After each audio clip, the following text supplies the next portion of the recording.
See, most of us practice self-care when we are already exhausted. I mean, drained, used, tired. The problem isn't that you don't want to care for yourself. The problem is you don't have the time. Juggling between work, responsibilities, having to keep up with life. You work tired. You wake up tired. You sleep tired. Even weekends when you're supposed to rest, you still find yourself feeling tired. You're exhausted. It seems like there's never enough time to really care for yourself. A lot of times people say, I don't have enough time. I don't have the time to care for myself.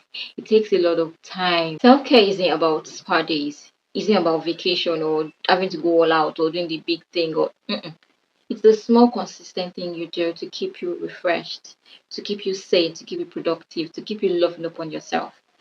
I get that a lot of people say they don't have time for self care because it seems like a long hour routine kind of thing. And if we are being honest, most self care advice is completely unrealistic for busy professionals because who has time for a 2 hour morning routine? But the good news is you don't need that. What you do need is a strategy that actually fits into your life, that actually works even with your packed schedule. First things first, understand and practice taking care of yourself in the most simplest form, micro self care. Understand that small wins matter. The biggest mistake I've seen people make or think is about self care is that they think self care should be is all about the big thing, the dramatic thing, going all out kind of thing. No, it's the small things that you do consistently, the small things that you do daily that makes the biggest impact. See, most of us practice self care when we're already exhausted. I mean, when we're already burnt out, drained, used, tired. But what if instead we build habits that we can inculcate in our day to prevent burnout before it even starts? Instead of saying, I need to meditate for 30 minutes, try deep breathing, try positive affirmations 1 minute before a meeting. Instead of skipping meals like most busy professionals do, make sure you eat something that has protein and fiber to help keep your energy up. Instead of saying I need a full workout routine, try stretching after sitting for a long day. Go down the stairs, take a walk, short walks, stretch after you've had to sit for a long day.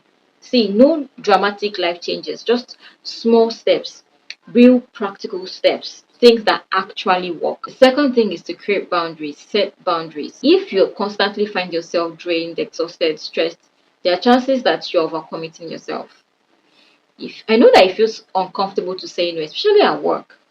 But then if you keep saying yes to people or to things that are unnecessary or just to please people, make people happy, you are saying no to yourself. You are saying no to your well-being. So how do you go about this? Start small. If someone asks for your time, ask yourself, do I really need to do this? Is this important? Or I just don't want to disappoint somebody, or you're scared of disappointing people, letting people down. Also, protect your breaks. See, at work, your break isn't a luxury.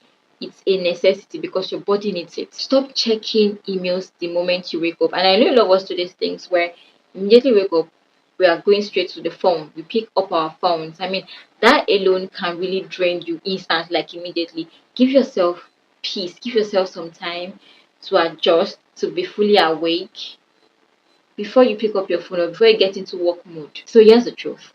The world, people will take as much from you as you let them if you don't set boundaries. Now, the real question here is how much more are you willing to give away before you have nothing left? Boundaries aren't rude, they are survival. The next thing, yeah, as a busy professional to do to care for yourself in the most simplest form is to manage your energy. So a lot of us actually focus on time management, but the secret here, the trick is energy management over time management. You actually don't need more hours. You need more energy so you can actually function. The thing is, when you're energized, you're not drained, you're not burnt out. You can actually achieve more in less time. You can pace yourself to give your best and do more. But when you are drained, when you're stressed out, when you're burnt out, when you're drained, you're committing yourself, you're not managing your energy, even the simplest task will take you longer time to complete, to finish. Think about it. A 30-minute conversation with the wrong person can feel way more exhausting than a 2 hour deep work. I mean, a 2 hour deep commitment to work because conversing with the wrong person will totally drain you. Think about it. Some tasks drain you more than others. That's because energy isn't just about physical effort. It's about where your focus and your emotions are going. So here's what you do. Identify what drains you. Maybe it's back-to-back meetings or too much screen time or certain people. Find ways to break or limit those energy drains. Prioritize recovery activities, things that recharge you even in short bursts. I mean, listening to music, taking a short walk, journaling, even just sitting in silence, meditating. And prioritize sleep. And I don't just mean more sleep, I mean better sleep. Reduce your screen time. A lot of us are guilty of this. Prioritize your sleep. Reduce your screen time. Set a wind down routine and aim for quality over quantity, because the truth is, if you wait until you're completely burned out to rest, you're already too late. Protect your energy before you eat empty. Now, let me tell you something you probably haven't considered. Self-compassion is one of the most underrated forms of self-care, I promise you. Do you ever notice how hard you're on yourself most of the time or all the time? You miss one workout, suddenly you're lazy. You don't drink enough water, you feel you're undisciplined, you're drained. You keep pushing yourself, forcing yourself, telling yourself to push through like you're some kind of machine. To be honest, you are not a machine. Let's be real with ourselves. We are not robots. You're a human being. Your body, your mind, your energy levels fluctuate.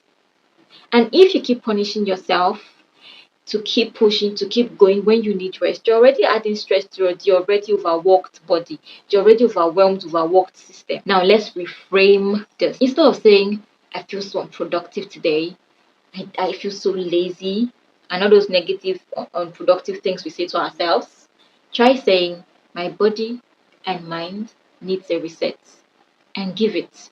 That's okay. Instead of saying, I should have done more, try saying, I did what I could with the energy I had. It's totally fine. Instead of pushing yourself harder when you're already drained, ask, what would you tell a friend in your situation? And if what would you have told your friend in this situation, in your situation, in that situation, then say that to yourself. Most people think self-care is about what you do. No, it's also about how you treat yourself. See, the thing is, the truth is, you can drink all the green smoothies, you can do all the yoga, you can sleep for 8 hours long. But if your inner dialogue is constantly negative, you still feel drained. Burnout isn't just physical, it's emotional. And if you want real self-care, you need to start treating yourself with the same kindness, patience, and respect that you give everyone else. So the next time you feel overwhelmed, instead of beating yourself up, try pausing, take a deep breath, and remind yourself that you are doing your best. And trust me, girlfriend, that is enough. Self compassion isn't just a mindset shift, it's a game changer. And at the end of the day, self care isn't about doing everything, it's about doing what actually works. And I mean, what actually works for you. The goal isn't to be perfect, the goal is to make small, sustainable, consistent changes that help you function better in your daily life. So I want us to make a deal. Let's make a deal. Start with one thing in this video that I've shared with you in this video. Just one. Whether it's setting a boundary, prioritizing your sleep, limiting screen time, prioritizing your sleep, much better sleep, or building a tiny habit that you stay consistent with to help you function better daily. Because here's one thing I know for sure: you cannot pour from an empty cup. So take care of yourself first. If this video was helpful, let me know in the comment section. I would love to hear your thoughts. Which self-care tips are you inculcating in your daily life? I'll see you in my next video. Take care of yourself. Bye.